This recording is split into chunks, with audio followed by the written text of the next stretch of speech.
Amari, first of all, talk about the connection you and Nick had tonight. I mean, the offense obviously played well, and you guys in particular. Talk about the near record you had today. Me and Nick just after halftime, we just came out there and said we just gotta go out there and ball. Whatever happened, and he just put his trust in me and other people to just make plays, and I tried to do my part the best I could. In the first half, the offense failed to score in the red zone twice. What do you think the team is missing in those situations right now? I don't think we're missing too much. The big thing that we really need to work on is, coming to practice with intent and actually having better practice habits than we've had in the past. So I feel like once we figure that out, we'll be in a good spot. For you today, you passed your career total just off of this game itself. What's it been like for you just to get an opportunity to show what you can do in extended spurts? It's good. My thing is just knowing that I have people around me, the coaches on the staff and my teammates that trust me, and that's the biggest thing I could really ask for. Mari, thank you. Thanks, Mari. Thank you. First off, hats off to Western Kentucky. Those guys were opportunistic. I thought they played hard. They're a good football team, and you can't spot good football team 21 points, period. You look at the night, and it starts with some miscues early from us on special teams, which was unfortunate. You look at, where we sit. We move the ball, offensively, but wind up turning it over on downs, and then they go down and score. I look at where we sit right now. We have to start fast, man. We have to make sure that positive things happen for us, early, and fight through this. It's something for this football team, and this football team in particular, as it looks at itself. I take full responsibility for how we come into these games. I thought we were prepared and ready to play, and with the momentum change of some of those plays, we're just not mature enough to handle all parts of it. So we have to continue as a staff to put this group in position to be better. As I look at some things, that showed up, red zone chances, man, we were 1 of 3, and those 2 missed red zone opportunities, 14 points. We had the ball close and should have, punched the ball in for touchdowns, and that shows up. We were 0 for 3 on 4th down. Not very good. For us, they were 7 to 10 on 3rd down. And we really didn't get their quarterback, their backup quarterback, or anybody else off the spot all night. And that's not necessarily what you want. You gotta be able to win 3rd down. And obviously, man, we have to set edges and tackle better. It's been an Achilles heel. This season, and we have to scratch where it itches. But as I look at this football team, they may be down right now. We're all down, but we're not out to fight. So the thing that we got to do is move forward. So with that, I'll open up for questions. Coach, you mentioned the defense sort of at the end of your opening statement. Not many empty possessions for them tonight. What are they sort of missing as a unit as a whole right now? And there's a combination of things, right, man? But I'll go down the laundry list. Right now, okay, we're solid inside, but the edges are soft and vulnerable. And so, like for us, man, you've got defensively, if you want to be able to be a defense that gets off the field, you have to build a wall inside. You have to set an edge, okay? And the set an edge part, man, has been missing for a while. So, man, it really starts there. And then pass rush. We never really hit the quarterback or really got to the quarterback enough. I know we hit TJ early, but their backup came in and did a heck of a job. I mean, you got to give him credit. Man, he threw well. They picked up their stuff in protection, and he found, one-on-ones. So we didn't win enough one-on-ones outside and didn't tackle very well. And I think all of that, 3rd down, red zone, all of it is just a recipe, for not playing good defense, right? So I'm going to sit back, with Coach Stu, come into the meeting tomorrow, look at all the tape, look at all the film top to bottom, and then we'll make some adjustments. He's a good coach. I mean, he's a good coordinator. I think this much. Sometimes, like when you're calling and you're trying to grasp to try to find something for guys to hold on to, you're just trying to move the stress around, and we move the stress around, but just aren't making plays. So that's a tough one. Your wide receiver, Omari, said that he thinks the red zone issues are stemming from a lack of focus in practice. Is that something you think the offense needs to center in on, going forward? Absolutely. I talk to our guys all the time, right? This is about how practice performance affects game time execution. Like, you can walk through all this stuff all you want to, but it's when you put body on body and it's physical and it's competitive. And I know right now we're a little dinged up, man, but everybody's dinged up. I think the biggest thing is it's got to be a mentality. We haven't smelt it yet. You got to smell it and find a way, man, to get it in. By hook or by crook, you got to find a way to get it in, and we're not there. Derek, just big picture, how far away do you feel like this is from where you would want it to be, and are you surprised with that 3 games in? You get what you earn. You really do. I'd like to think that we're further along, but the tape tells you otherwise. So, like, to me, it's not like this idea of frustration. You can't get frustrated, man. You just got to get to work. And so I got to roll up my sleeves, okay, with our players and make sure, because, again, I think it starts with me. I'm hard on our guys, like, in practice. I am. And I've seen some of this working itself out. But you can't talk them through it. They have to play their way through it. And that's the reality of the game. I think this much. Right now we're a football team that's got some good players that work extremely hard, but everybody's got to bring their best. When everybody brings their best, it gives us a chance. Right now it's popcorn. And so with that being said, we just have to continue to challenge each other, like, in this space, because the only ones that can fix it are us. Coach, obviously 2 really tough non-conference games coming up before you get back into the conference game, the conference play, which is very important. How do you approach this mentally with the guys? How do you get healthy mentally and physically in these next 2 games, which aren't going to be very easy competition? One day at a time. The way we practice, has got to be intentional. The work that we have to do has to give us a chance, and it's got to show up as something that moves, like, our team, okay, our progress forward. Nobody's staying the same right now, and I feel like for us it's stagnant.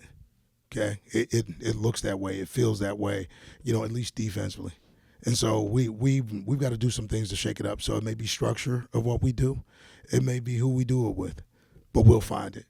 Really at the end of the day, like I said, I don't blame players, I blame me. So my shoulders are big enough, and what we will do as a staff and as a team is make sure that we hold each other accountable, because that's where the winning gets done. That's where the winning is. Did you experience anything differently from Western Kentucky's offense from what you saw on tape at the quarterback switch when Finley went down? I think what we saw was really what they do. They came into this game with some things on their mind in terms of matchups. They played some matchup ball. I mean, like, they were able to take advantage of, like, some of the one-on-ones. The thing that I felt was happening was that, we weren't disrupting rhythm. Okay, sent pressure but didn't get close. And then on top of that, quarterback was able to stand in the pocket and throw right through the middle of your defense. And when they do that with no hands up, with no tip balls, especially on slants, it's tips and overthrows, man. You got to have those. We didn't have any of those. And so, to me, okay, man, he took the game plan. I mean, it looks like him and TJ are very, very similar in terms of what they do. It may have even been a close battle, I don't know. But it looked like he operated the offense as the offense was. So, to me, they did a good job. We have to play better. And in the end, Western Kentucky got the win. Coach, you went to wide receiver Amari Kelly a lot today. Talk about the impact he made on this game. Amari is who we thought Amari was coming into this. I mean, I know what Amari is capable of. We've got other guys that have to step up around Amari. I thought, you continue to look at Holden, and Holden's playing well, right? I mean, but other guys have to make plays. Contested plays have to be made, right? I mean, that's the name of it. I thought we had some guys make some plays, but Amari continues to be on fire, and I don't think that's going to stop anytime soon. I think him and Nick have a chemistry, but I think more than that, Coach Reeder does a really good job of finding opportunities and ways, like to get him the ball. So we just need to make sure that the other guys around him continue to make plays, and if we do that, we'll be good offensively. You saw all three quarterbacks of Western Kentucky today. How did you have to adjust to each one of them? Yeah, you know what? I thought their balance of weaponry, and matchups played into the hands of the quarterback position from them. I thought the quarterback position for Western Kentucky managed the game well, and I thought for us we didn't do a very good job of handling the matchups. So, again, didn't stop the run the way we wanted to. I mean, as you take a look at it, 35 rushes, 150 yards. I thought early at times, man, it was good, and then all of a sudden, man, you start leaking on both ends because you can't stop pass. So if you don't stop the pass and they can stay balanced, and getting in 2nd and 2, 2nd and 3 makes it really hard on you. Coach, so obviously not the result that we wanted today, but towards the end of the game, you started having some offensive success. What adjustments were made to lead to that, and can it help carry over into some tough non-conference matchups? I wish I could tell you that it was some adjustments made. There weren't. I mean, we were just able to find, some success, right? We had some first downs, we made some completions, and we came up with some explosive plays. The things that we lack right now, we're giving up explosive plays and not getting enough consistent explosive plays. So, that's something that we have to remedy. Okay, man, because explosive plays, we should and can be an explosive offense. Okay, now what we got to do is slow people down on the other side. Any more questions for Coach? All right, thank you. Hey, guys. Hey, Nick, when you look back on this one, I think the glaring outtake is going to be those 2 possessions inside the 10-yard line. What are you seeing there as far as execution goes? Yeah, I think anytime that you have 1st and goal at the 1 yard, the half-yard line, that has to be automatic 7 points or 6 points. I think there, I heard Amari mention about a lack of focus in practice. Maybe that led to some poor execution, and I think he's right in that. I think we have to take ownership as players. Coaches can only do so much. Coaches can put us in the position, but at the end of the day, players have to be on the field and execute it. And if we can't get 6 inches, then we shouldn't be playing football. And I think that's just that we have to take that on as a unit. That's everyone. That's not, that's receivers, that's O-line, that's tight ends, that's running backs, that's myself. And I think, like you said, you're down on the 1 yard line, the half-yard line. You come away with 0 points. You're within the 10-yard line. You come away with 0 points.